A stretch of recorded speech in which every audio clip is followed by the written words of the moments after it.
Sir ஒரு நிமிஷம். Sir இப்போ உங்களுடைய பலம்னு நீங்க கருதுற எல்லாம் இப்போ அதிமுக அலையன்ஸ்ல ஏற்கனவே அதிமுக பாஜக கூட்டணியில பலம் நீங்க நினைச்ச எல்லாம் இப்போ வெளியே வந்து மாறா விஜய் நோக்கி நகருது. செங்கோட்டையன் போய் சேர்ந்துட்டாரு, பிற கட்சிகளும் அதுக்கான அப்படி சொல்லாங்க. செங்கோட்டையன் போய் சேர்ந்துட்டாருன்னு சொல்லாங்க. சேர்ந்துட்டாருல சார், விவரமா சொல்லுங்க. தாவேக்கால இணைஞ்சிட்டாரு, அவர் தாவேக்கால இணைஞ்சிட்டாரு. அப்போ இன்னும் பிற கட்சிகளும் அதை நோக்கி நகர மாதிரி தெரியுது. நேத்து இல்ல சார், நேத்து டிடிவி தினகரன் ஒரு வார்த்தையை சொல்றாரு, அதிமுக பலவீனமா இருக்கு, ரெட்டையில பலவீனமா இருக்கு, எடப்பாடிக்கு அந்த கேப்பபிலிட்டி இல்ல, திமுக எதிர்க்கிற கேப்பபிலிட்டி இல்ல. சோ விஜய் ஒரு நல்ல கூட்டணியை அமைக்கிற பட்சத்துல அது வலுவான போட்டியா இருக்குன்ற வரைக்கும் வந்துட்டாங்க. இப்போ என்ன நினைக்கிறீங்க? திமுக வர்சஸ் டிவிகே அப்படிங்கறதுதான் நடக்க போதும் நினைக்கிறீங்களா? நான் திரும்ப சொல்றேன், நீங்க யாருமே நம்ப மாட்டேங்கிறீங்க. கண்ணு முன்னால நடக்கிறதாச்சுன்னா, கண்ணு முன்னால ஒரு கவுன்சிலர் கூட இல்லையா உங்களுக்கு? ஒரு எம்எல்ஏ கூட இல்ல. ஒரு கூட இல்ல சார், 50 ஆண்டு அரசியல் வாய்ந்த செங்கோட்டையன் அவர்கிட்ட தானே போயிருக்காரு. இப்போ வந்து சில இடங்கள்ல துரியோதனன் என்ன பண்ணிட்டு இருந்தாங்க, சேராத இடந்தனில் சேர்ந்தா என்ன நடக்கும்? தோல்விதான் நடக்கும். அதனால நீங்க இன்னைக்கு எழுதி வச்சுக்கிடுங்க, உறுதியா தேசிய ஜனநாயக கூட்டணி ஆட்சி. இன்னும் தேர்தலுக்கு பல நாள் பல வருஷம் ஒன்றும் இல்லை, கொஞ்ச நாள் தான். அதனால் வெகு விரைவில் நிறைய மாற்றங்கள் மக்கள் மனசுல வந்திருக்கு. நிச்சயமா ஆட்சி மாற்றம் உறுதி. நீங்க நினைக்கிறது கேட்கிற கேள்விக்கு மாறான செய்திகள் பீகார் மாதிரி வந்து சேரும். திமுக எதிர்ப்பு ஓட்டு பிரியுமா? பிரியாவே திமுகவுடைய எதிர்ப்பு ஓட்டெல்லாம் எங்களுக்கு தான் வரும். நாங்க தானே சார் ஆண்ட கட்சி. அங்க போகும்போது எங்கிட்ட யாரு போறாங்க? ஒரு ஆள் தினகரன் எங்க போன சட்டமன்றத்தில் எங்க கூட இல்லையே. போன சட்டமன்றத்துல மதிப்புக்குரிய டிடிவி தினகரன் எங்கள்கிட்ட கூட இல்லையே. அவர் இப்ப எங்க போயிருக்காரு நீங்க சொல்றீங்க? நீங்க சொல்றது தவறு தானே? இல்ல போன சட்டமன்றத்தில் அவர் இல்ல, எங்க கூட இல்ல.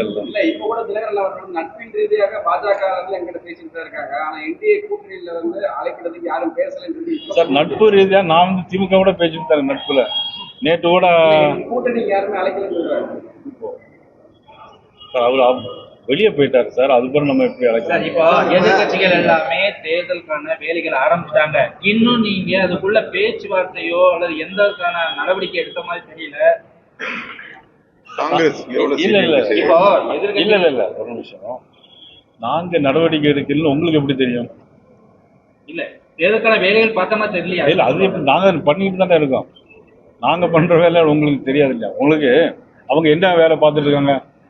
காங்கிரஸுக்கு இத்தனை சீட் அலாட் பண்ணியிருக்காங்களா? விடுதலை சிறுத்தைகள் இத்தனை சீட் அலாட் பண்ணியிருக்காங்களா? அவங்க ஏதாவது பேச்சுவார்த்தை தொடங்கி இந்த ஆஃபீஸ்ல இருந்து அந்த ஆஃபீஸுக்கு போயிருக்காங்களா? இல்லை ஆட்சியில பங்கு கொடுப்பாங்களா? ஏதாவது செய்தி வெளியே வந்திருக்கா? எந்த வேலையை தொடங்கியிருக்காங்கன்னு சொல்றீங்க? கூட்டணியில இருக்கிறோன்றத உறுதிப்படுத்தி இருக்கிறாங்களா சார்? கூட்டணியில இருக்கிறோன்றத உறுதிப்படுத்திருக்காங்க. அந்த வகையில நம்மகிட்ட கூட்டணிக்கு வாரோன்றது இந்த யாருமே குறிப்பிட்ட கட்சியில கூட்டணி தான் வச்சு ஜெயிக்கணுங்கிறது இதுவரைக்கும் நடந்திருக்கா? இதுவரைக்கும் கூட்டணி மட்டும் வச்சு ஆட்சி முடியும் எந்த தேர்தலில் நீங்க சொல்லுங்க பாருங்க. 2011 யாரெல்லாம் கூட்டணியில் இருந்தாங்க, யார் ஜெயிச்சாங்க? 1980 எத்தனை பேர் கூட்டணி வச்சாங்க? எம்ஜிஆர் எப்படி ஜெயிச்சார்? 80 வரலாறு சொன்னா உங்களுக்கு தெரியாது. இப்போ 1980 பார்த்தீங்கன்னா நிறைய காங்கிரஸ் டிஎம்கே கூட்டணி ஜெயிக்கல. 96 அம்மா காங்கிரஸ் கூட்டணி ஜெயிக்கல. பெருங்கூட்டணி ஜெயிக்கல. நிறைய உதாரணம் இருக்கு. அதனால நீங்க 2011 கூட்டணியை வச்சு மட்டும் சொல்லுங்க. கேளுங்க. ஒரே ஒரு கோச்சிக்காங்க. அண்ணாமலை சமூக வலைதளங்களால் பரவிட்டு இருக்கிறார். தனிக்கட்சி ஆரம்பிக்க போறான்னு சமூக வலைதளத்துல பரவிட்டு இருக்குது.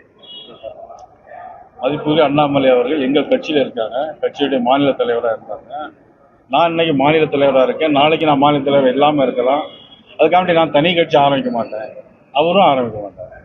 சார் ஒரு நீண்ட நெடிய அரசியல் அனுபவம் கொண்டவராக பாஜக மாநில தலைவராக ஒரே சவாலான விஷயம், நிறைய பேர் வெளியில போறதுக்கான எடப்பாடி வேணான்னு சொல்றாங்க. அந்த எடப்பாடி வேணாம், இந்த மாதிரி பிரச்சனைகள் இருக்குன்னு நீங்க தலைமைக்கு முன்னிட்டு சொல்லுவீங்களா? எடப்பாடி வேணான்ற ஒரு விஷயம் நீங்க முன்வைப்பீங்களா? வாய்ப்பு இருக்கா? யாரை வேண்டாம்? எடப்பாடி வேணாம். எடப்பாடினாலதான் பல்வேறு பிரச்சனை நீங்க இருக்கு. இந்த கூட்டணி பலம் பெறாம இருக்கு. நீங்க கேட்கிற அடிப்படுது. நீங்க கேட்கிற கேள்வியே சரி, ஒட்டுமொத்தத்திலே சரி. இல்ல, அந்த தலைமையை மாற்றிட்டால் இல்ல, அது ஒற்றுமை இணையும்ன்றாங்களே. அவரு தலைமையில எங்க கூட்டணியே கொண்டு வருவோம், ஆட்சியை கொண்டு வருவோம் சொல்றோம். என்ன பிரச்சனையில் இருந்தாலும் அவருதான் உங்களுக்கு. எடப்பாடி மாற்றம் இல்ல, உறுதியா இருக்கு. உறுதியா இருக்கலாம். சார், இந்த கார்த்திகை தீபம் வந்து ஏற்றி போராடி வெற்றி பெற்றாங்க, இனிப்பெல்லாம் கொண்டாடுறாங்க. ஆனா வந்து கலவர பூமியா மாத்த பாக்குறாங்கன்னு சொல்லி மதுரை எம்பி சு வெங்கடேசன் சொல்லியிருக்காங்க.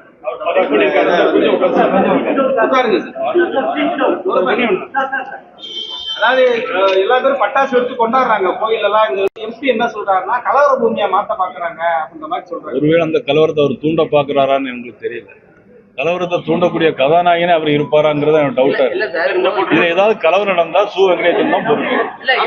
அது மட்டும் இல்ல, இது வந்து அவரவர்கள் சார்ந்த சமயத்தை பொருத்தமான விஷயம். அவங்க நீதிமன்றத்துக்கு போய் தீபம் ஏற்றணுங்கிறாங்க. இது ஆண்டாண்டு காலங்காலமாக உள்ள ஒரு செயல். அதுல சில இடர்பாடு வந்து நிறுத்தி வச்சிருக்காங்க. இப்ப நீதிமன்றத்துல வந்து அதை வந்து இப்ப திருப்பி தீபம் ஏத்தலாங்கிறாங்க. இதுல ஏத்துறதுல யாருக்கு எது சங்கடம் இருக்கா? இல்ல, நான் கேட்கிற கேள்வி, இதுல தீபம் ஏத்துறதுனால சு வெங்கடேசனுக்கோ அவங்க குடும்பத்திற்கோ அல்ல அவங்க சார்ந்த கட்சிக்கோ எதுவும் பிரச்சனை இருக்கா? இருந்தா சொல்லுங்க. அது தப்புன்னா தப்பு மாத்தி. பொது அமைதிக்கு தான் சார் பிரச்சனை. இதுவரைக்கும் இல்லாத நடைமுறையில இது 1962 அப்பெல்லாம் நீதிமன்றம் நீங்க பிறக்கிறதுக்கு முன்னாடி, நான் பிறக்கிறதுக்கு முன்னாடி தீபம் ஏத்திட்டு இருக்காங்க சார். அது இப்ப என்ன ஆர்டர் போடுறாங்கன்னா ஜட்ஜி வந்து ஏத்துங்கன்னு சொல்லி கோயிலுக்கு ஆர்டர் போடுறாரு. தடை இல்லைன்னு சொன்னா கூட பரவாயில்ல, ஏத்துங்கன்னு சொல்றாரு நேரடியா. அதுல என்ன தப்பு? அதாவது ஒரு அரசாங்கம் வந்து தடை பண்ணி வச்சிருக்கு, நீதிமன்றத்துக்கு போறோம், அவங்க வந்து ஏத்தலான்னு சொன்னா அதுல என்ன உங்களுக்கு வருத்தம் இருக்கு? அதுல என்ன வருத்தம் உங்களுக்கு இருக்குன்னு எனக்கு தெரியல. தீர்ப்பை எதிர்த்து அந்த தீர்ப்பை எடுத்து அரசே கோர்ட்டுக்கு போனதா அதாவது ஒரே நிமிஷம், இவ்வளவு சொல்றீங்கல்ல. இன்னைக்கு மத்திய அரசு ஒரு திட்டம் கொண்டு வந்து எக்கனாமிக்கலி வீக்கர் செக்ஷன், அதாவது ஃபார்வர்ட் கம்யூனிட்டி. அதுல பாத்தீங்கன்னாக்கி எல்லா கம்யூனிட்டி இருக்கு. பிள்ளைமார் இருக்கு, செட்டியார் இருக்கு, முதலியார் இருக்காங்க, முஸ்லீம் இருக்காங்க, உருது பேசக்கூடிய முஸ்லீம்ஸ் இருக்காங்க. அது 10% மத்திய அரசு இடஒதுக்கீடு கொடுத்திருக்கு. ஆனா இந்த அரசாங்கம் அது கொடுக்க கூடாதுன்னு சொல்லுது. எந்த விதத்துல நியாயம் அது? நீதிபதி மேல ஏத்தலாம்னு சொல்லிட்டாரு, இன்னும் அவங்க நடவடிக்கை எடுக்கல, இன்னும் முடிவு எடுக்கலன்னு சொல்றாங்களா சார்? நீதிபதி ஏத்தலாம்னு சொல்லுங்க. அதுக்கு தான் நீங்க கேள்வி கேட்டுறீங்க. நடவடிக்கை எடுத்திருக்காங்களா இல்லையாங்கிறது அதிகாரிகள் நடவடிக்கை எடுக்கும். அதிகாரிகள் யாருடைய கையில இருக்கு? இன்னைக்கு தமிழ்நாடு அரசாங்கம் கையில. தீபம் ஏத்தலாம்னு சொல்லியிருக்காங்க இல்லையா? அப்போ கோயில் நிர்வாகமே தீபங்கள் ஏற்றதை கவனிச்சிருக்கீங்களா? இல்ல வந்து உங்களுக்கு சார்பாக தான் போய் ஏத்துறதுக்கான இல்ல, அது ஜட்ஜ்மெண்ட்ல என்ன சொல்லியிருக்காங்கிறது தெரியல. அது இப்ப நான் உங்க கேட்கிற இல்ல ஏத்தலாம், நானே ஏத்தலாம்னு சொல்ல முடியாது. அதாவது என்ன நடைமுறையில இருக்கோ, எப்படி நடைமுறை சிக்கல் இல்லாம பண்ணணுமோ. இதுல சு வெங்கடேசனுக்கு என்ன இருக்கு?